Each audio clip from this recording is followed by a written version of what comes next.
mobiliser Almadies métti lool dawoo delloo ginnaaw ñu bokk ministère te ba tey yaa ngi di doog macha allah. MDAS Momar Samb daw leen dellu leen ginnaaw mobiliser ngeen ñëw ngeen taxaw fii ci turu front bi président Massaly sunu góor amul fantaam ci toog te bu fa toog. di jaxase fu mu féete waaye ana seeni loxo. jaral na leen jaral na ma ko musli jaral na ma mu yee eeni jaral na leen jaral na ma ko musli jaxase jaral na ma man daal tuuti bi jaaxal ngeen ma waaye di am te du fa ñëw kon bu yónnee ay nit dañ koy delloo jukkal Adja Dada Mboup ñu ngi nii toog yàgg ak président lool def mobilisation ñëw toog kon nag tàcc leen ko nee naa leen bu ma waxee turu jigéen dama bëgg ñëpp tàcc ndax day ñëw léegi bay Sénégal moo ñu boole bu jógee foofu foog ñu delloo njukkal ki ñuy wax nu mbeneen ndar bu mag boobu nekk ci RDL Yeesal nekk ak moom Diagne Fada te dellu woo ginnaaw waaye du ma fàtte madame le maire Aïssatou Diagne Fall ndax dañoo am ay jigéen yoo xam ni dañoo nekk député nekk ay honorable nekk ay maire ñun dañ leen di sagoo saa su ne liste bi au fur et à mesure dina ñëw. ok bu doon masal ñi ngi nuyu on a les yàq sama programme bi ma fa ñi ngi nuyu Cheikh Mbacké suñu càmmiñ ñi ngi nuyu madame la directrice générale Aminata Sow mi nga xamante ni président moom la joxoonérivier bi ñu am benn liste boo xamante ni bourse familiale liggéey fay liggéey lu fay ba ñuy accès loolu la ñu nekk ci bi sànni ca xaj ñu ngi lay delloo jukkal.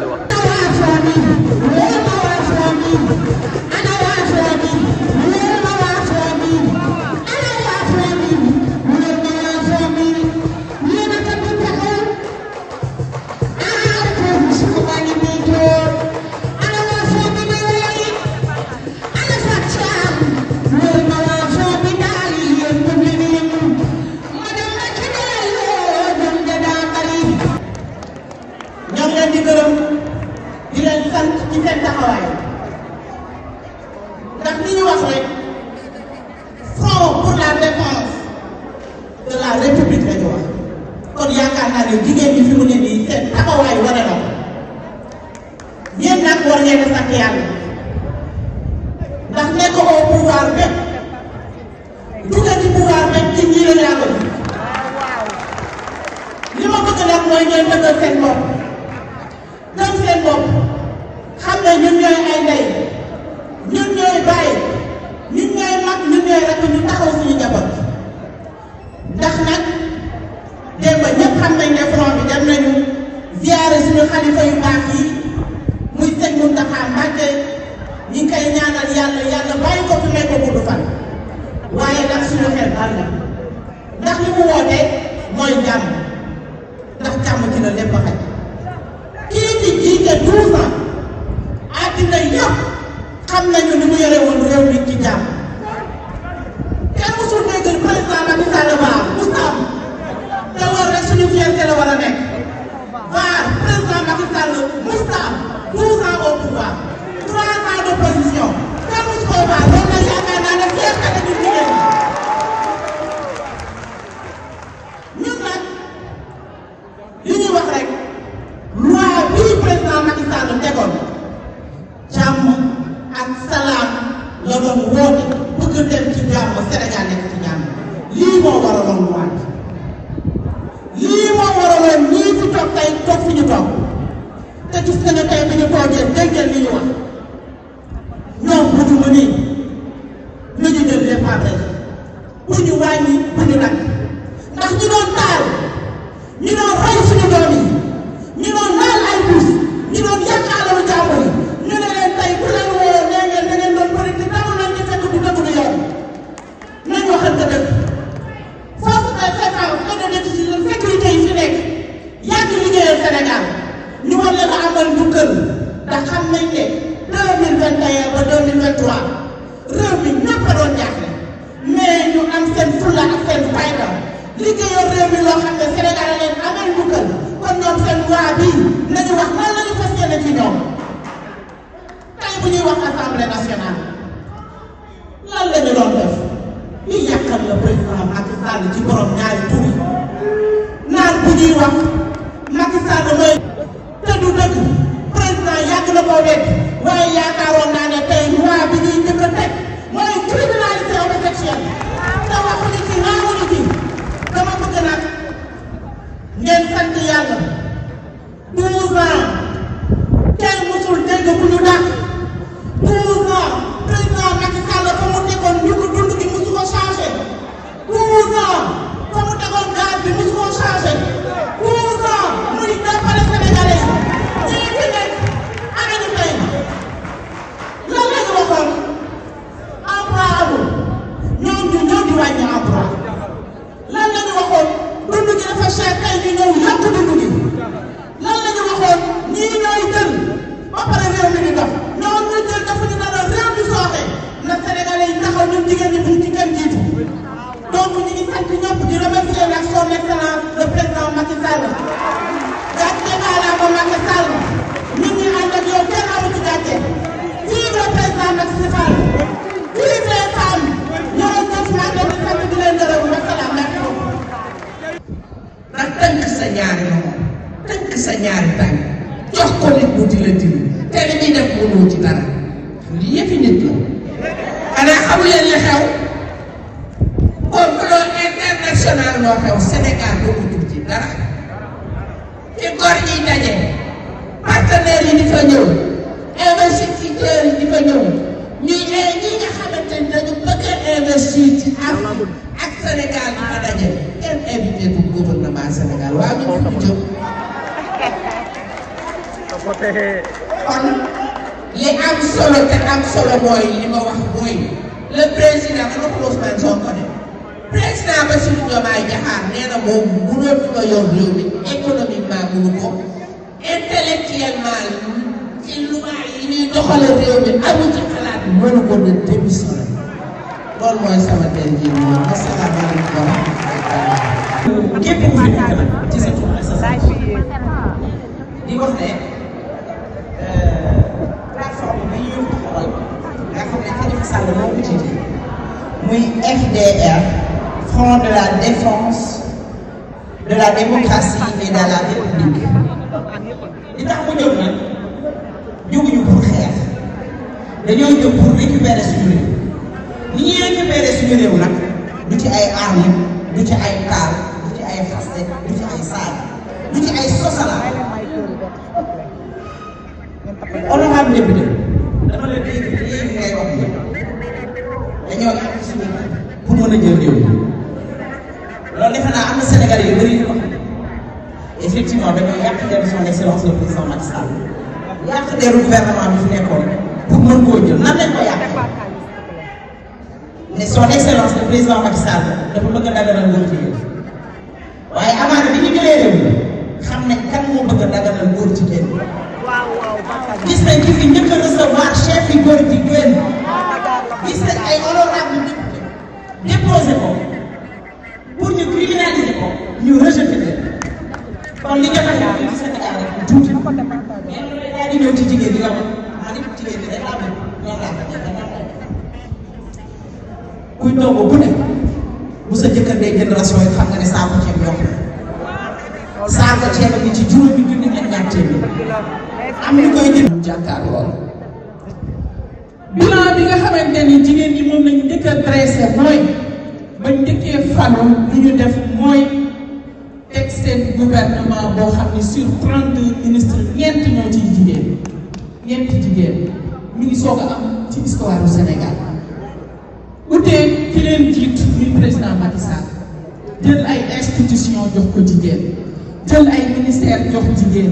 ay gouverneur recteur mu def jigéen fu nekk fu jigéen war a toog direction bu mag bu ne président Macky Sall teg na fa jigéen kooku mooy champion wu he for she loolu la anglais di wax kon kooku dafa am yërmande ci famille ñu ne déetawaay li nga xam ne moom la jigéen daan sagoo ci biir gouvernement muy ministère de la femme amatul ci réew yéen a ngi dox mais ministre biñ ne mooy femme ministère de la femme intitulé boobu amatul ci lépp bi amul dañoo tënk jigéen ci rôle dañ ko en tout cas confiné ci rôle reproductif maanaam meññi duñu bett ci ñoom ndax nee nañ ku dee sa yaay juraat kon foofu nañ tënk jigéen ñoom amul ministère de la femme jigéen ñeent la ci gouvernement bi kon loolu ñun nous sommes bien placés pour wax ci loolu leneen li ñu bëgg a wax mooy nomination yi nga xamante ni def nañ ko boobaat léegi muy nomination yu bari 2 avril ak léegi def nañ 710 nominations 103 ñoo ciy jigéen ñu jël 607 muy góor kon ñoom jigéen tàcc fecc ak ku ci dee sa yaay juraat moom nañu tënk jigéen ñi Sénégal loolu la leen nguur gi jox ñu ne diito waaye 300 000 familles amoon bourse de sécurité familiale nguur gi ñëw nag lépp ñàkk yërmande xooluñu famille lan ak lan nañuy soxla déedéet ñoom dañoo gis ni ñooñu ñëpp Macky Sall nañ àndaloon loolu nañ jàpp jël réew mi divisé ko en 2 ñi ñuy tooñ ak ñi set lépp koo xamante ni yaa ngi amoon sa sutura ci nguuru Macky Sall nee nañ Macky Sall nga faraloo xale yi ñu licencié leen gis nañ la xew Lonase gis nañ la xew port autonome de Dakar gis nañ la xew Fonge gis nañ la xew feneen ak feneen ANASER fu nekk ci dëkk bi des milliers de jeunes et de femmes ñu bind leen fa ñu nekkoon parce que soi-disant dañoo am coloration politique luñ ci xamul dem moo ne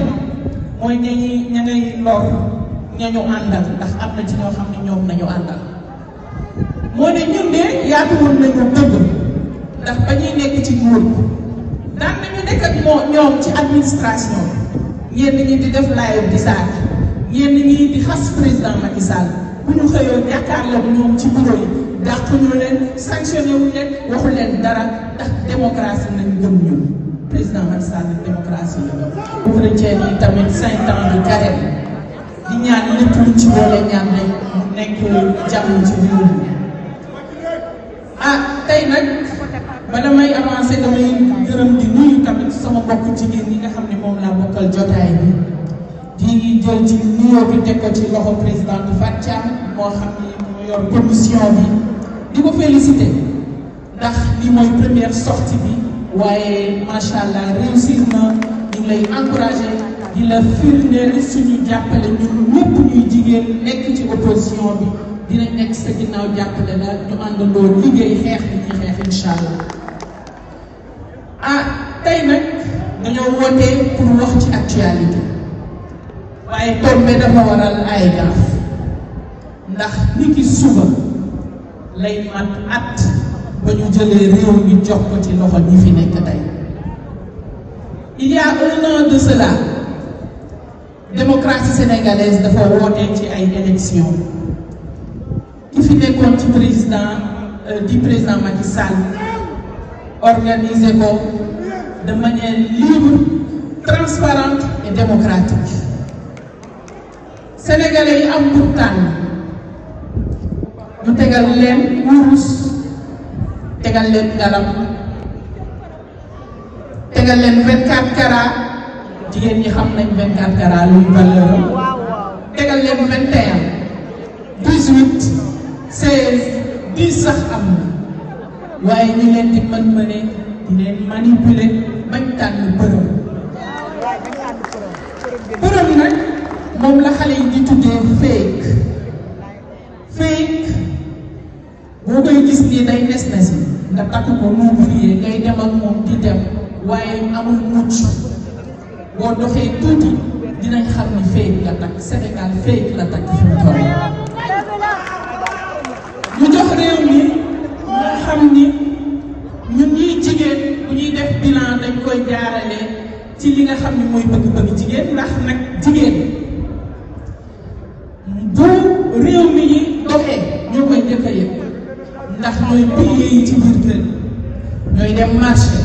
ñooy jur doom ñooy yóbbu hôpital ñooy jaar ci tali yi ñooy dugg ci oto yi ñooy dugg ci train yeeg BRT yi kon bilan jigéen lay njëkk a affecté ñun. bañ njëkkee falu lu ñu def mooy teg seen gouvernement boo xam ni sur 32 ministres ñeent ñoo ciy jigéen ñeenti jigéen mi ngi soog a am ci histoire du Sénégal. utee ki leen jiit muy président Macky Sall jël ay institution jox ko jigéen jël ay ministère jox jigéen ay gouverneur recteur bu def jigéen fu nekk fu jigéen war a toog direction bu mag bu ne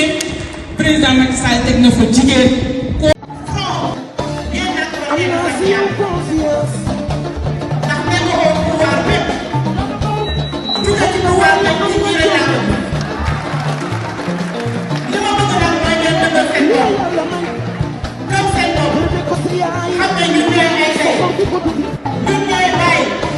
orchestré par un régime désemparé qui fait de la vengeance son seul programme politique. En effet, l'arrivée au pouvoir de cette bande d'opportunistes a secoué tous nos acquis politiques, économiques et diplomatiques. Aujourd'hui, le Sénégal qui s'était placé de façon spectaculaire sur les rails de l'échange est en train de sombrer. Au lieu de travailler pour trouver des solutions, ils ont mis en lumière la calomnie, le mensonge,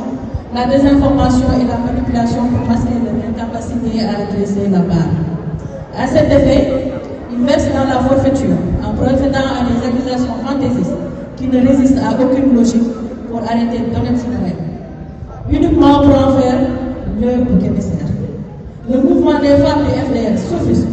contre cette démarche maladroite et ne ménagera aucun effort pour faire face, conformément aux lois et règlements en vigueur de ce pays. La seule certitude qui est de mise aujourd'hui est que le peuple sénégalais souffre. Raison pour laquelle le slogan Mosdori se fait facilement un chemin dans les réseaux sociaux. Par ailleurs, nous avons tous remarqué ces derniers jours que les arroseurs, conscients qu'ils sont les acteurs principaux de la tentative répétée de saper nos fondamentaux de notre République et rattrapés par des promesses utopiques de campagne, cherchent à se protéger de façon laconique en voulant faire passer une loi interprétative de la loi d'amnistie. S'ils n'ont rien à se reprocher, ils n'ont qu'à abroger purement et simplement cette loi pour permettre à la justice de supplier des responsabilités. Nous n'accepterons jamais ce scénario de la justice des vainqueurs qui se décident et nous ferons face. En outre, le mouvement des femmes du FDR dénonce les nombreuses interdictions de sortie du territoire national sans base légale qui se sont multipliées à une vitesse vertigineuse ces derniers temps. En réalité,